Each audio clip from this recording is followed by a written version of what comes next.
Magandang umaga sa inyong lahat. Ako nga po pala ang guro niyo sa Pilipino. I am John Paul D. Oga.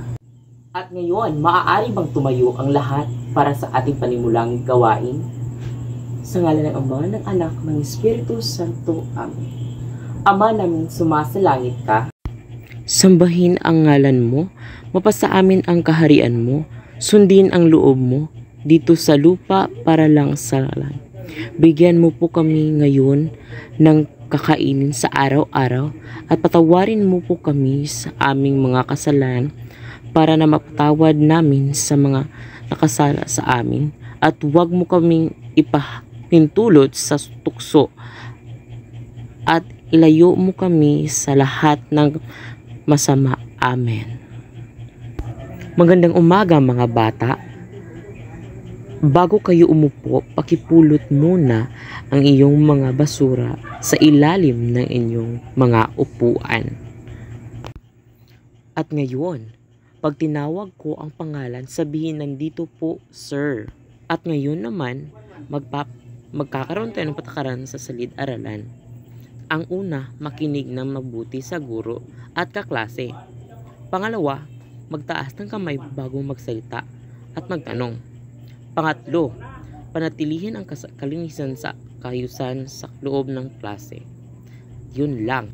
At ngayon, sino sa inyo ang makakapagsabi ng aralin noong nakaraang talakayan? Tama, napakahusay. At sa araw na ito, may paganyak ako hinahanda sa inyo ngayon. Napakagaling mga bata, dahil dyan, bibigyan ko kayo ng tagsasampung puntos. Ngayong mga bata, may ideya ba kayo kung ano ang ating tatalakayin ngayong araw? Ngayong araw na ito, tatalakayin natin ang kwento ni Tio Simon. Ang maikling kwento na isinulat ni N.P.S. Toribio, ito ay isang kabagbag damdamin salaysay tungkol sa sakripisyo, pagmamahal sa pamilya at ang realidad ng buhay ng mga manggagawa. Buod ang kwento ni Tio Simon. Ang kwento ay umaikot sa buhay ni Tio Simon, isang matandang manggagawa na nagbubuhos ng kanyang panahon at lakas sa pagtatrabaho upang buhayin ang kanyang pamilya. Siya ay isang uluring matanda at ama, tiyuhin, na nagsikap para sa kinabukasan ng kanyang mga mahal sa buhay.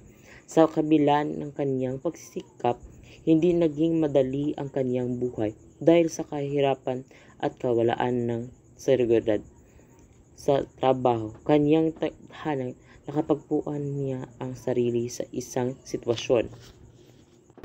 Tila hindi na siya kinalangan ng kanyang pamilya bagamat isinikripisyo niya ang lahat para sa kanilang naramdaman.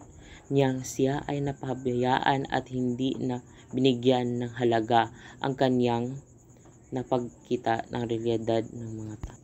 At ngayon, hatiin ko kayo sa dalawang grupo at sasagutan ninyo ang mga tanong at dahil intindihan nyo ang tinalakay natin sa araw na ito, sino nga ba si Tio Simon? Tama, magaling, napakagaling. Palakpakan ninyo ang inyong mga sarili. Unawain ang kwento ni Tio Simon pagkatapos sagutan ang mga sumusunod na tanong. May 5 mga katanungan. Ano nga pa po na yung tema ng kwento?